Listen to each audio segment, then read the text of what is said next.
ನಮಸ್ಕಾರ, ಆದಾಬ್, ಜೈ ಭೀಮ್. ನಾನು ನಿಮ್ಮ ಭಾಗ್ಯನಾರಾಯಣ ಬೊಗ್ಗವರಪು. ನೀವು ನೋಡ್ತಾ ಇದ್ದೀರಿ ಸುದ್ದಿ ಸರ್ಕಲ್. ಉತ್ತರ ಪ್ರದೇಶದಿಂದ ಒಂದು ಕೆಟ್ಟ ಸುದ್ದಿ ಬರ್ತಾ ಇದೆ. ಅದು ಕೆಟ್ಟ ಸುದ್ದಿ ಅನ್ನೋದು ಯಾವ ರೀತಿಯಾಗಿದೆ ಅಂದ್ರೆ, ಅದು ಮಾಮೂಲಿ ಕೆಟ್ಟ ಸುದ್ದಿ ಆಗಿದೆ. ಯಾಕಂದ್ರೆ ಸದ್ಯದ ಪರಿಸ್ಥಿತಿಯಲ್ಲಿ ಈ ದೇಶದ ಅಲ್ಪಸಂಖ್ಯಾತರು, ಅದರಲ್ಲೂ ಮುಸ್ಲಿಮರು, ಯಾವಾಗ ಎಲ್ಲಿ ಯಾವ ರೀತಿ ತೊಂದರೆಗೆ ಒಳಗಾಗ್ತಾರೆ ಅಂತ ಹೇಳೋದಕ್ಕೆ ಬರೋದಿಲ್ಲ. ದಿಢೀರ್ ಅಂತ ಅವರ ಮೇಲೆ ತೊಂದರೆಗಳು ಬರ್ತವೆ. ಅಂತಹದ್ದೇ ಒಂದು ದಿಢೀರ್ ತೊಂದರೆ ಬಂದಿದೆ. ಒಬ್ಬ ಯುವಕ, ಮದ್ರಸಾದಲ್ಲಿ ಓದ್ತಾ ಇದ್ದಂತಹ ಒಬ್ಬ ಯುವಕ ಉತ್ತರ ಪ್ರದೇಶದ ಮದ್ರಸಾದಿಂದ ಹಬ್ಬಕ್ಕೆ ಅಂತ, ಬಕ್ರೀದ್ಗೆ ಅಂತ ತನ್ನ ಹುಟ್ಟೂರಾದ ಬಿಹಾರ್ಗೆ ಹೋಗ್ತಿದ್ದ. ಟ್ರೈನ್ ಹತ್ತಿದ ಕೆಲವೇ ನಿಮಿಷಗಳಲ್ಲಿ ತಂದೆಗೆ ಒಂದು ಮೆಸೇಜ್ ಕಳಿಸ್ತಾನೆ.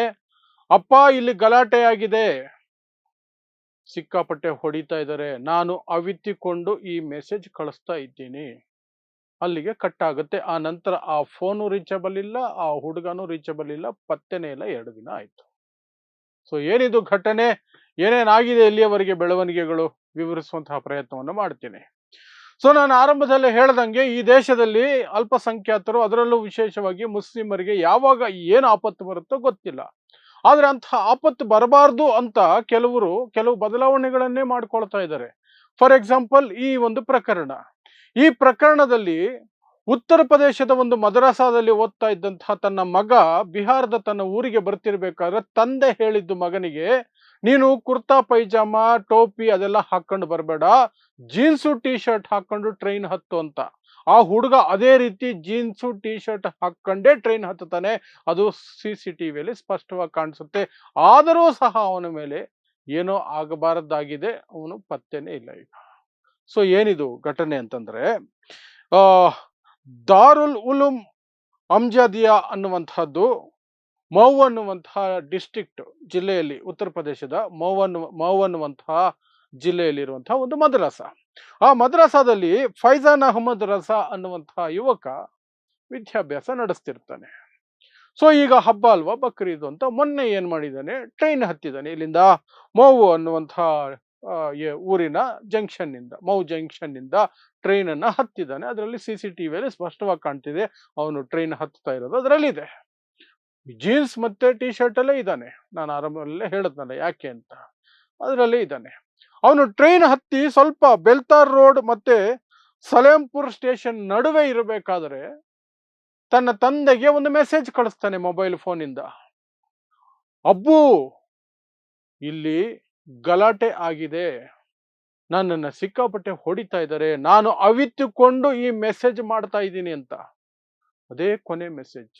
ತಕ್ಷಣ ಮೆಸೇಜ್ ನೋಡಿದ ತಕ್ಷಣ ತಂದೆ ಕಾಲ್ ಮಾಡಿದ್ರೆ ಫೋನ್ ಸ್ವಿಚ್ ಆಫ್. ಸರಿ, ಊರಿಗಾದ್ರೂ ಬರ್ತಾನೆ ಅಂದ್ರೆ ಊರಿಗೂ ತಲುಪಿಲ್ಲ. ಟ್ರೈನ್ ರೀಚ್ ಆಗಿದೆ, ಊರಿಗೆ ಅವನು ಬಂದಿಲ್ಲ. ಹೋಗ್ಬೇಕಾಗಿದ್ದಲ್ಲಿ ಬಿಹಾರಲ್ಲಿರುವಂತಹ ಗೋಪಾಲ್ಗಂಜ್ ಅನ್ನುವಂತಹ ಡಿಸ್ಟ್ರಿಕ್ಟ್ಗೆ, ಬಿಹಾರದ ಗೋಪಾಲ್ಗಂಜ್ ಡಿಸ್ಟ್ರಿಕ್ಟ್ಗೆ ಹೋಗ್ಬೇಕಾದಂತಹ ಹುಡುಗ. ಟ್ರೈನು ಬಂತು. ಒಂದು ಕಡೆ ಫೋನ್ ಸ್ವಿಚ್ ಆಫ್ ಅಂತ ಆತಂಕದಲ್ಲೇ ರೈಲ್ವೆ ಸ್ಟೇಷನ್ಗೆ ಹೋಗಿದ್ದಾರೆ. ಟ್ರೈನ್ ಬರೋ ಟೈಮ್ಗೆ ಟ್ರೈನ್ ಬಂತು, ಟ್ರೈನಿಂದ ಮಗ ಇಳಿದಿಲ್ಲ. ತಕ್ಷಣ ಅವರು ಪೊಲೀಸ್ಗೆ ಇನ್ಫಾರ್ಮೇಶನ್ ಮಾಡ್ತಾರೆ. ಪಾಪ ತಂದೆ ಗೌರ್ಮೆಂಟ್ ಸ್ಕೂಲಲ್ಲಿ ಟೀಚರ್, ಇಮ್ತಿಯಾಜ್ ಅಹಮದ್ ರಜಾ ಅಂತ ಅವ್ರ ಹೆಸರು. ಅವ್ರು ಹೋಗಿ ಸೀದಾ ಫುಲ್ವರಿಯಾ ಅನ್ನುವಂತಹ ಪೊಲೀಸ್ ಸ್ಟೇಷನ್ಗೆ ಕಂಪ್ಲೇಂಟ್ ಮಾಡ್ತಾರೆ. ಈ ರೀತಿ ಮೆಸೇಜ್ ಬಂತು, ಆ ನಂತರ ಫೋನ್ ಸ್ವಿಚ್ ಆಫ್ ಇದೆ, ಅವನು ಬಂದಿಲ್ಲ, ಇಲ್ಲಿವರೆಗೆ ಪತ್ತೇನೂ ಆಗಿಲ್ಲ, ದಯವಿಟ್ಟು ಹುಡುಕಿ ಕೊಡಿ ನನ್ನ ಮಗನನ್ನ ಅಂತ. ಆಗ ಪೊಲೀಸರು ಒಂದಷ್ಟು CCTVಯನ್ನು ಪರಿಶೀಲನೆ ಮಾಡ್ತಾರೆ. ರೈಲ್ವೆ ಸ್ಟೇಷನ್ದು ರೈಲು ಹತ್ತುತ್ತಾ ಇರೋದು ಸ್ಪಷ್ಟವಾಗಿ ಅದರಲ್ಲಿದೆ. ಜೀನ್ಸು ಟಿ ಶರ್ಟ್ ಅಲ್ಲಿದೆ. ತಂದೆ ಹೇಳಿದಂತೆಯೇ ಯಾವುದೇ ಧಾರ್ಮಿಕತೆ ಗೊತ್ತಾಗದ ಬಟ್ಟೆಗಳನ್ನೇ ಹಾಕೊಂಡು ಅವನು ಟ್ರೈನ್ ಹತ್ತುತ್ತಾ ಇದ್ದಾನೆ. ಅದಾದ ನಂತರ ಏನಾಯ್ತು ಟ್ರೈನ್ ಒಳಗಡೆ ಅನ್ನೋದು ಈಗ ದೊಡ್ಡ ಆತಂಕದ ವಿಚಾರ. ಯಾಕಂದ್ರೆ ಟ್ರೈನ್ ಒಳಗಡೆ CCTVಗಳಿಲ್ಲ. CCTV ಟ್ರೈನ್ ಒಳಗಡೆ ಇಲ್ಲ. ಎಲ್ಲಾದ್ರೂ ಒಂದು ಕಡೆ ಹಲ್ಲೆ ಮಾಡಿ ಟ್ರೈನಿಂದ ಹೊರಗಡೆ ಬಿಸಾಕಿದ್ರು ಸಹ ಏನು ಗೊತ್ತಾಗೋದಿಲ್ಲ. ಯಾಕಂದ್ರೆ ಅವೆಲ್ಲ ಕಾಡಿನ ಪ್ರದೇಶಗಳು, ಆಲ್ಮೋಸ್ಟ್ ಉತ್ತರ ಪ್ರದೇಶದಿಂದ ಬಿಹಾರಕ್ಕೆ ಹೋಗುವ ರೂಟುಗಳು. ಆಲ್ಮೋಸ್ಟ್ ಟ್ರೈನ್ ರೂಟುಗಳೆಲ್ಲ ಸಾಕಷ್ಟು ನಿರ್ಜನ ಪ್ರದೇಶಗಳಲ್ಲೇ ಹೋಗೋದು. ಯಾವುದೋ ಒಂದು ನಿರ್ಜನ ಪ್ರದೇಶದಲ್ಲಿ ಹೊರಗೆ ಎಸ್ತಿದ್ದಾರೆ. ಎಲ್ಲಿ ಗೊತ್ತಾಗತ್ತೆ, ಯಾರಿಗೆ ಗೊತ್ತಾಗತ್ತೆ? ಗೊತ್ತಾಗಲ್ಲ. ಹತ್ತಿದ್ದಿದೆ, ಇಳದಿದ್ದಿಲ್ಲ. ಸೊ ಏನ್ ನಡೀತಿದೆ ಈ ದೇಶದಲ್ಲಿ ಸದ್ಯದ ಪರಿಸ್ಥಿತಿ, ಸದ್ಯದ ರಾಜಕೀಯ ಪರಿಸ್ಥಿತಿ? ಮೊನ್ನೆ ತಾನೇ ಯಾವುದೋ ಒಂದು ವಿಡಿಯೋ ನೋಡ್ತಿದ್ದೆ. ಪಾಪ ಒಬ್ಬ ಮುಸ್ಲಿಂ ತನ್ನ ಪಾಡಿಗೆ ತಾನು ಕೂತಿದ್ದಾನೆ. ಕೇಸರಿ ಶಾಲ್ ಹಾಕೊಂಡಿರೋರು 5-6 ಜನ ಕೆಟ್ಟ ಕೊಳಕ ಕುಣಿತ ಏನೇನೋ ಹಾಡುಗಳು, ಒಂದು ರೀತಿ ಕಿಂಡಲ್ ಮಾಡುವುದು. ಒಬ್ಬ ಮುಸ್ಲಿಂ ವ್ಯಕ್ತಿಯನ್ನ ಒಂದು 5-6 ಜನ ಟ್ರೈನ್ ಒಳಗಡೆ ಟ್ರೈನ್ ಒಳಗಡೆ ಆ ಮುಸ್ಲಿಂ ಏನ್ ಮಾಡಬೇಕು? ಆತ ಏನಾದ್ರೂ ಆಕ್ರೋಶಕ್ಕೆ ಒಳಗಾಗ್ಬಿಟ್ರೆ ಉಗ್ರವಾದಿ ಆಗ್ಬಿಡ್ತಾನೆ. ಸುಮ್ನೆ ಕೂತ್ಕೊಳ್ಳೋಕೆ ಇವ್ರು ಬಿಡಲ್ಲ. ಮುಸ್ಲಿಮರನ್ನ ನೋಡಿದ ತಕ್ಷಣ, ಮಸೀದಿ ನೋಡಿದ ತಕ್ಷಣ, ದರ್ಗಾ ನೋಡಿದ ತಕ್ಷಣ ಇವ್ರಿಗೆ ಎಲ್ಲೆಲ್ಲೋ ಹುಳ ಬಿಟ್ಕೊಂಡಂಗೆ ಆಗತ್ತೆ. ಅಲ್ಲೇ ಮಾಡಬೇಕು ಎಲ್ಲಾನು ಇವರು, ಅಲ್ಲೇ ಮಾಡಬೇಕು. ಮೊನ್ನೆ ಯಾವನೋ ಹಾಕೊಂಡಿದ್ದ ಮಸೀದಿ ಮೇಲೆ ಹನುಮಾನ್ ಚಾಲೀಸ ಪೋಸ್ಟರ್ ಅಂಟಿಸ್ಬಿಟ್ಟು, ಅದನ್ನು ದೊಡ್ಡ ಸಾಧನೆ ಅಂತೆ ಅದು. ಮಸೀದಿ ಗೋಡೆಗೆ ಹನುಮಾನ್ ಚಾಲೀಸ ಅಂಟಿಸೋದು ದೊಡ್ಡ ಸಾಧನೆ. ಮೆರವಣಿಗೆ, ಇವರು ಹಿಂದೂ ಮೆರವಣಿಗೆಗಳು ಮಸೀದಿ ಮುಂದೆ ಹೋಗಿ ಅಲ್ಲಿ ಗಂಟೆಗಟ್ಟಲೆ ನಿಲ್ಲಿಸ್ಕೊಂಡು ಜೋರಾಗಿ ಡಿಜೆಗಳು ಹಾಕಿ ಕೆಟ್ಟ ಕೊಳಕ ಘೋಷಣೆಗಳನ್ನ ಕೂಗಿ ಉದ್ರೇಕಿಸುವಂತಹ ಅಥವಾ ಆಕ್ರೋಶಭರಿತವಾಗಿ ಕಿರ್ಚಾಡೋದು, ಇನ್ನೇನೇನೋ ಮಾಡೋದು, ಅಸ್ತ್ರಗಳನ್ನೇ ತೋರಿಸೋದು, ಆ ಮಿನಾರುಗಳ ಮೇಲೆ ಹತ್ತುಬಿಟ್ಟು ಮಸೀದಿ ಮಿನಾರುಗಳ ಮೇಲೆ ಅಲ್ಲಿ ಕೇಸರಿ ಧ್ವಜ ನೆಡೋದು ಅಥವಾ ಕಾಂಪೌಂಡ್ಗೆ ಕೇಸರಿ ಧ್ವಜಗಳನ್ನ ನೆಡೋದು, ಅದು ಇವರ ಭಕ್ತಿ. ಇವರ ಭಕ್ತಿ ಇವರ ನಂಬಿರುವಂತಹ ದೇವರ ಬಗ್ಗೆ ಅಲ್ಲ. ಮುಸ್ಲಿಮರದ್ದು ಏನಾದರೂ ಇದ್ರೆ ಅಲ್ಲಿ ನಿಂತ್ಕೊಂಡು ಅಲ್ಲಿ ಕೆಟ್ಟ ಕೊಳಕ ರೀತಿಯಲ್ಲಿ ನಡ್ಕೋಬೇಕು, ಅಲ್ಲಿ ಕೂಗಾಡಬೇಕು, ಅಲ್ಲಿ ಡ್ಯಾನ್ಸ್ ಆಡಬೇಕು, ಅಲ್ಲೇನೋ ಮಾಡಬೇಕು. ಅದು ಇವರ ಭಕ್ತಿನೇ ಹೊರತು ಇವರ ದೇವರನ್ನ ಇವರು ನಂಬಿರೋ ದೇವರನ್ನ ಇವರು ಭಕ್ತಿಯಿಂದ ನೋಡಕ್ಕಲ್ಲ. ಇವರ ಹಬ್ಬಗಳು ಮಾಡೋದು, ಆಚರಣೆಗಳನ್ನ ಮಾಡೋದು, ಮೆರವಣಿಗೆಗಳನ್ನ ಮಾಡೋದು ಅನ್ನೋ ಪರಿಸ್ಥಿತಿ. ಅದೇ ರೀತಿ ಎಲ್ಲ ಕಡೆನೂ ಆಗ್ತಿದೆ. ಹಳ್ಳಿಗಳಿಗೆ ಹೋಗಿದ್ದಂತಹ ಮಾರಾಟ ಮಾಡೋಕೆ ಯಾರೋ ಒಂದು ಹೋದ್ರೆ ನೀವು ನೋಡಿರ್ತೀರಿ ಸಾಕಷ್ಟು ವಿಡಿಯೋಗಳಲ್ಲಿ. ಏನೋ ಒಬ್ಬ ಮಾರಾಟ ಮಾಡಕ್ ಹೋಗ್ತಾನೆ ಹಣ್ಣು ತರಕಾರಿ, ಅವನು ಮುಸ್ಲಿಂ ಆಗಿದ್ರೆ ಅವನು ಧರ್ಮ ಕೇಳೋ ಅವನ ಮೇಲೆ ಹಲ್ಲೆ ಮಾಡೋದು, ನೀನು ಇವ್ರಿಗೆ ಬರಬಾರ್ದು ಅನ್ನೋದು, ಲುಚ್ಚ ಲಫಂಗತನ ಮಾಡೋದು ಆ ವ್ಯಕ್ತಿಯ ಜೊತೆಯಲ್ಲಿ, ಗೂಂಡಾಗಿರಿ ಮಾಡೋದು, ಊರು ಹೊರಗಡೆ ಬೋರ್ಡ್ಗಳು ಹಾಕೋದು ಮುಸ್ಲಿಮರು ಅಲೋಡ್ ಇಲ್ಲ ಅಂತ. ಏನ್ ನೀಚತನ ನಡೀತಾ ಇದೆ ಅಂದ್ರೆ ಅಷ್ಟು ನೀಚತನ. ಎಲ್ಲ ಸಂವಿಧಾನ ವಿರೋಧಿ, ಸಂವಿಧಾನದ ವಿರೋಧಿ, ಸಂವಿಧಾನವನ್ನ ಅವಮಾನಿಸುವಂತಹ, ಸಂವಿಧಾನವನ್ನ ಧಿಕ್ಕರಿಸುವಂತಹ ಕ್ರಿಯೆಗಳಿವೆಲ್ಲ. ಯಾಕೆಂದ್ರೆ ಸಂವಿಧಾನದ ಪ್ರಕಾರ, ಬಾಬಾ ಸಾಹೇಬ್ ಅಂಬೇಡ್ಕರ್ ಅವರ ಸಂವಿಧಾನದ ಪ್ರಕಾರ ಈ ದೇಶದಲ್ಲಿ ಪ್ರತಿಯೊಬ್ಬ ಪ್ರಜೆಗೂ ಎಲ್ಲಿಗೆ ಬೇಕಾದರೂ ಹೋಗಬಹುದಾದಂತಹ, ಓಡಾಡಬಹುದಾದಂತಹ, ವಾಸ ಮಾಡಬಹುದಾದಂತಹ ಹಕ್ಕಿದೆ. ಅವನು ವ್ಯಾಪಾರ ಮಾಡ್ತಾನೋ ಎಲ್ಲಿ ಬೇಕಾದ್ರೂ ಮಾಡ್ಬೋದು, ಯಾವುದೇ ಮೂಲೆಯಲ್ಲಿ. ಅಂಟಿನಲ್ಲೇ ಸಹ ಅವನು ಮಾರ್ತಾ ಇರುವಂತಹ ವಸ್ತು ಲೀಗಲ್ ವಸ್ತು, ಹಣ್ಣು ಮಾರ್ಬೋದು, ತರಕಾರಿ ಮಾಡು, ಅದೇನು ಇಲ್ಲಿಗಲ್ ವಸ್ತು ಅಲ್ವಲ್ಲ. ಅಲ್ಲ, ನೀನು ಮುಸ್ಲಿಮು, ನೀನು ಬರಂಗಿಲ್ಲ. ಯಾಕೆ ಬರ್ತದೆ ಈ ಗೂಂಡಾಗಳಿಗೆ? ಇವರೆಲ್ಲ ಗೂಂಡಾಗಳು, ಲಫಂಗಗಳು ಇವರೆಲ್ಲ. ಯಾಕೆಂದ್ರೆ ಇವ್ರಿಗೆ ಮಾಡಕ್ಕೆ ಬೇರೆ ಕೆಲಸ ಕಾರ್ಯ ಇಲ್ಲ, ಉದ್ಯೋಗ ಇಲ್ಲ. ಮೋದಿ ಸುಳ್ಳು ಹೇಳಿ ಓಟ್ ಹಾಕ್ಸ್ಕೊಂಡಿದ್ದು, ವರ್ಷಕ್ಕೆ 1 ಕೋಟಿ 2 ಕೋಟಿ ಉದ್ಯೋಗ ಸೃಷ್ಟಿ ಮಾಡ್ತೀನಿ ಅಂತ. ಉದ್ಯೋಗ ಕೊಟ್ಟಿಲ್ಲ. ಉದ್ಯೋಗ ಕೇಳಿದ್ರೆ ಪಕೋಡ ಮಾರಿ ಅಂತ ಹೇಳೋದು. ಪಕೋಡ ಮಾರೋಣ ಅಂತಾದ್ರೂ ಹೋದ್ರೆ ಎಣ್ಣೆ ರೇಟ್ ಜಾಸ್ತಿ, ಹಾಗಾಗಿ ಉದ್ಯೋಗ ಇಲ್ಲ. ಆದ್ರೆ ಇವ್ರಿಗೆ ಬೇಕಲ್ಲ, ಗುಟ್ಕಾಗೆ, ಎಣ್ಣೆ ಹೊಡಿಯೋದಕ್ಕೆ, ಶೋಕಿ ಮಾಡೋದಕ್ಕೆ ದುಡ್ಡು ಬೇಕಲ್ಲ.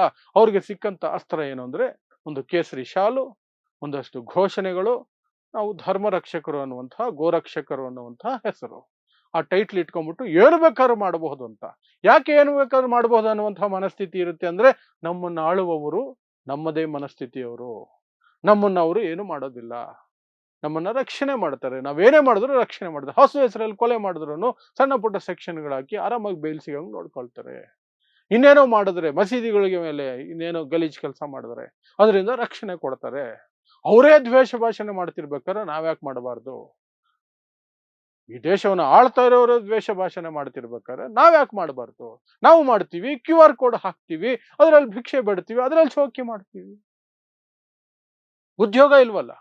ಸರ್ಕಾರಕ್ಕೆ ಅದೇ ಬೇಕಾಗಿರೋದು. ಯಾಕಂದ್ರೆ ಜನ ಅದರಲ್ಲಿ ಬಿಸಿ ಇದ್ರೆ ಕೆಲಸ ಕೇಳಲ್ಲ, ಉದ್ಯೋಗ ಕೇಳಲ್ಲ, ಅಭಿವೃದ್ಧಿ ಕೇಳಲ್ಲ, ಏನು ಕೇಳಲ್ಲ.